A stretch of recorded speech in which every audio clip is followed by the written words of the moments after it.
wabarakatuh. Selamat pagi dan salam sejahtera untuk kita semua. Perkenalkan, nama saya Amira Adila Nasution, mahasiswa S1 PJJ Manajemen Universitas Siber Asia.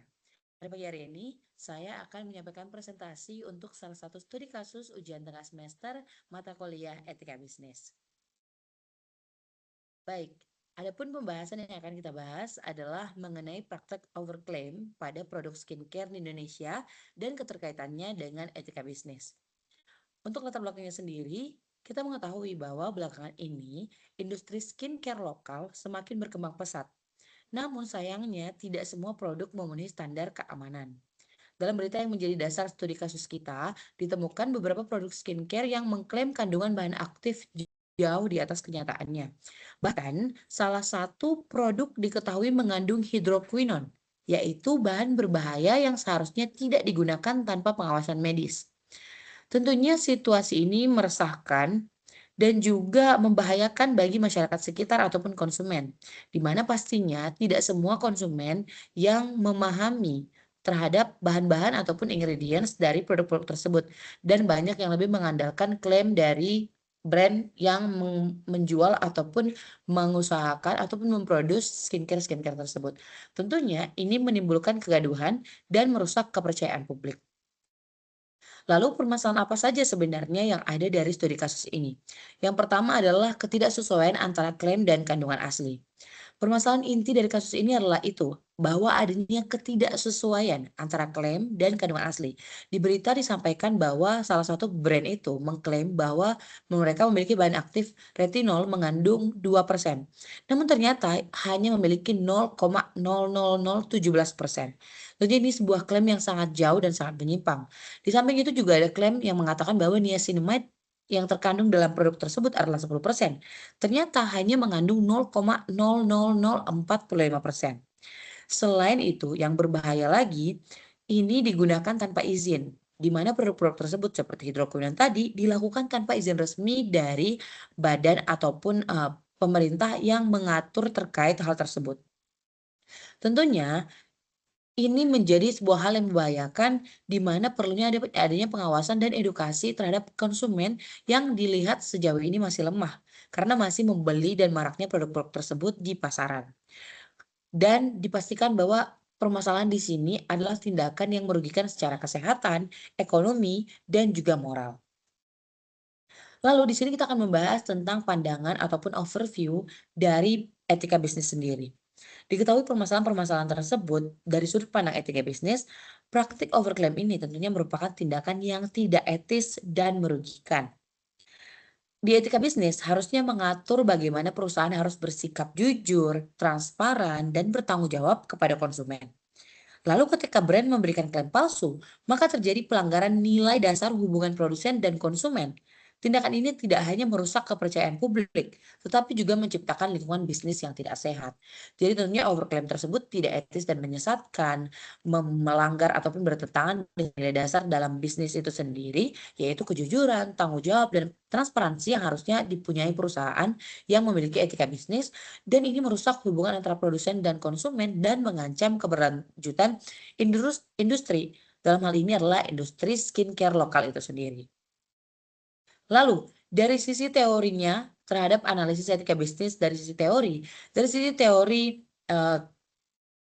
K-Bertens dan CSR, diketahui bahwa perusahaan memiliki kewajiban moral untuk jujur dan tidak menyesatkan konsumen, di mana konsumen berhak untuk mengetahui informasi produk secara benar. Jadi seharusnya produsen atau perusahaan bisa memberikan informasi yang jujur dan akurat, sehingga tidak ada hal-hal seperti overclaim ini. Dan overclaim sendiri tentunya melanggar prinsip good faith atau etikat baik yang seharusnya dimiliki oleh perusahaan.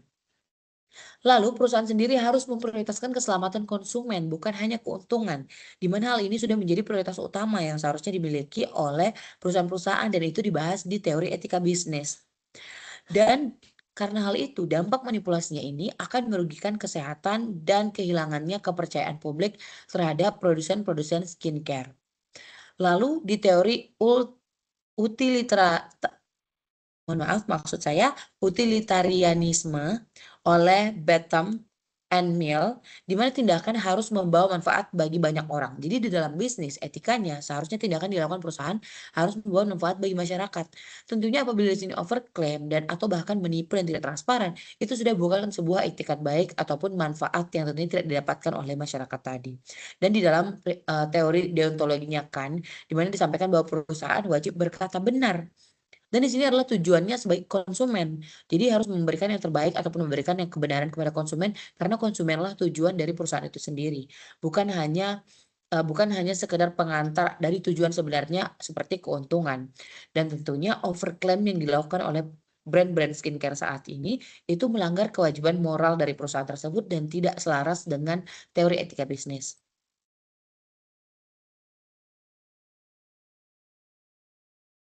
Lalu, apa saja prinsip-prinsip yang dilanggar dari tindakan yang dilakukan oleh brand-brand ini?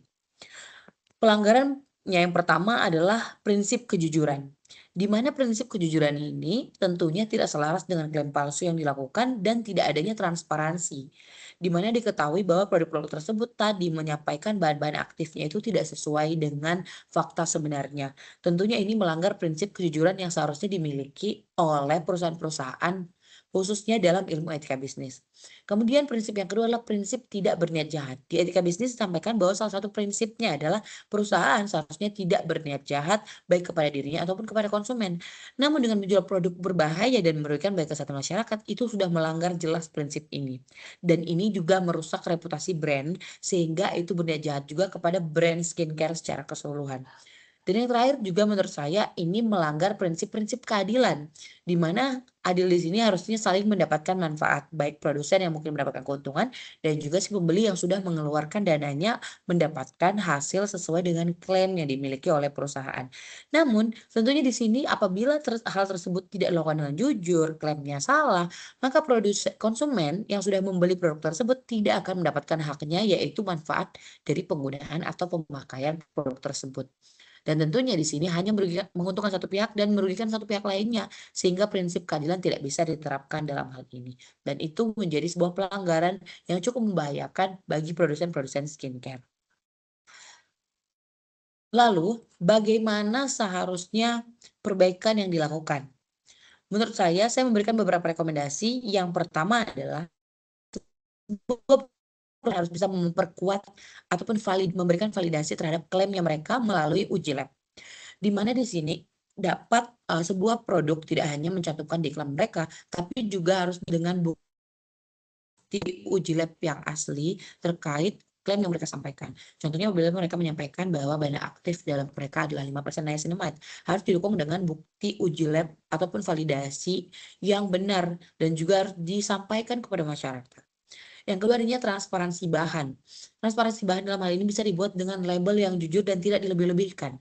Tentunya kita mengetahui bahwa produk-produk skincare kadang mencoba untuk memanipulasi dengan menyampaikan bahan dengan tulisan yang sangat kecil atau di sudut sehingga para konsumen yang juga kritis juga tidak bisa membaca bahan-bahan yang ada di dalam produk tersebut. Hal ini bisa dilakukan untuk menunjukkan transparansi bahwa memang bahan-bahannya itu sesuai klaim dan benar. Kemudian yang ketiga adalah terapkan prinsip etika bisnis yang satu lagi, yaitu prinsip otonomi, di mana perusahaan itu harus memahami aturan dan resiko dari produk-produk yang dia buat. Tentunya hal ini juga harus menyesuaikan dengan regulasi dan izin dari dinas-dinas ataupun pemerintahan terkait. Dan tentunya para produk-produk skincare ini harusnya menghindari bahan-bahan berbahaya seperti hidroquinone tadi yang seharusnya tidak bisa dijual belikan ataupun diedarkan secara masif.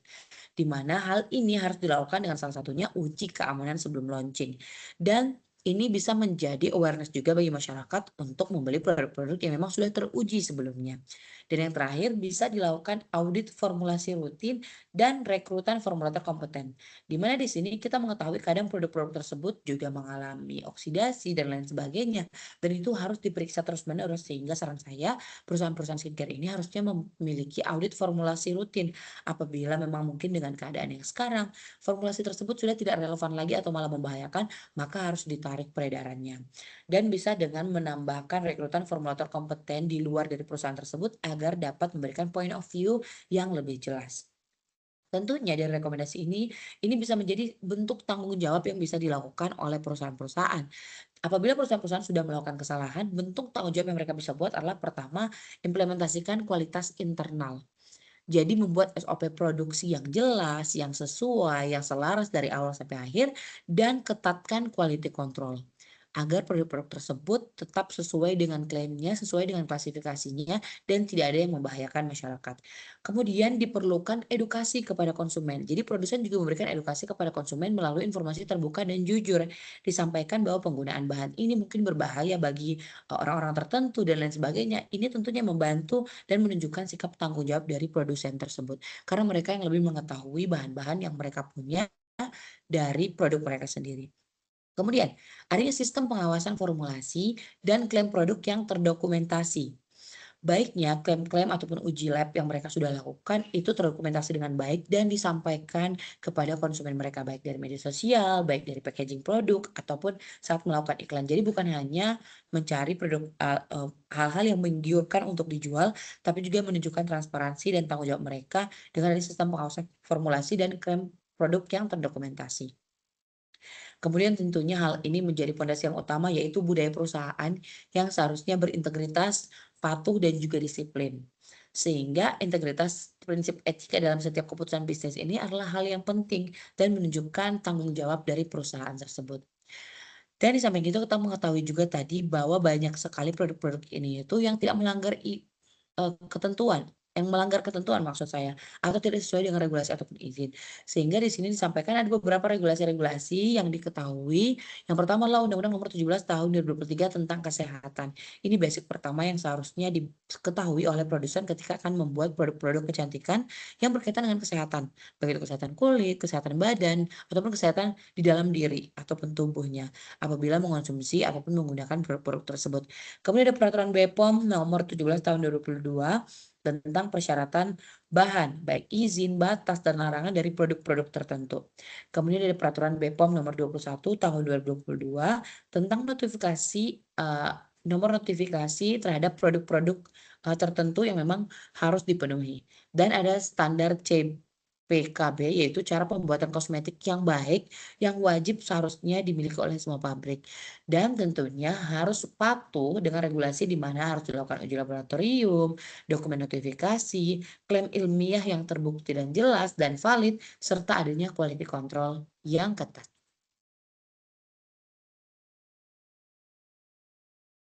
Baik, lalu apabila sebuah perusahaan sudah mengikuti rekomendasi tersebut, melakukan tanggung jawabnya, dan mengikuti aturan-aturan terkait, maka akan muncul outcome 4 hal ini. Yang pertama adalah kepercayaan konsumen meningkat. Apabila kepercayaan konsumen meningkat terhadap suatu perusahaan, maka tentunya akan meningkatkan loyalitas mereka dan tanpa diminta pun mereka akan memberikan rekomendasi alami kepada orang-orang lain untuk menggunakan produk-produk tersebut. Outcome yang kedua adalah reputasi perusahaan membaik. Tentunya dengan klaim yang sesuai dengan produknya itu dapat dirasakan langsung oleh konsumen dan tentunya ini akan menumbuhkan eh, hal yang positif, pandangan-pandangan positif daripada konsumen, sehingga reputasi perusahaan jadi membaik, brand-nya lebih kredibel, dan juga kompetitif bersaing untuk produk-produk lainnya. Yang ketiga, kesehatan masyarakat akan terjaga, di mana tidak ada hal-hal yang memang tidak diketahui oleh masyarakat dan membahayakan masyarakat secara langsung. Dan pastinya masyarakat bisa terhindar dari resiko penyakit kulit ataupun efek samping dari berbagai produk-produk yang tidak disampaikan ataupun overclaim dari perusahaan-perusahaan tersebut. Dan yang terakhir, akan adanya industri lokal skincare yang menjadi jauh lebih sehat, profesional, dan berintegritas. Baik, mungkin demikian saja presentasi yang dapat saya sampaikan. Saya tentunya berharap bahwa brand skincare di Indonesia bisa menerapkan prinsip-prinsip etika bisnis yang sudah diatur dengan lebih jujur, tidak berniat jahat, dan juga adil serta mengikuti terkait otonom dan peraturan-peraturan yang ada yang tentunya akan menguntungkan bagi kedua belah pihak, baik produsen ataupun konsumen. Saya Mira Adila, pamit undur diri. Wassalamualaikum warahmatullahi wabarakatuh. Terima kasih.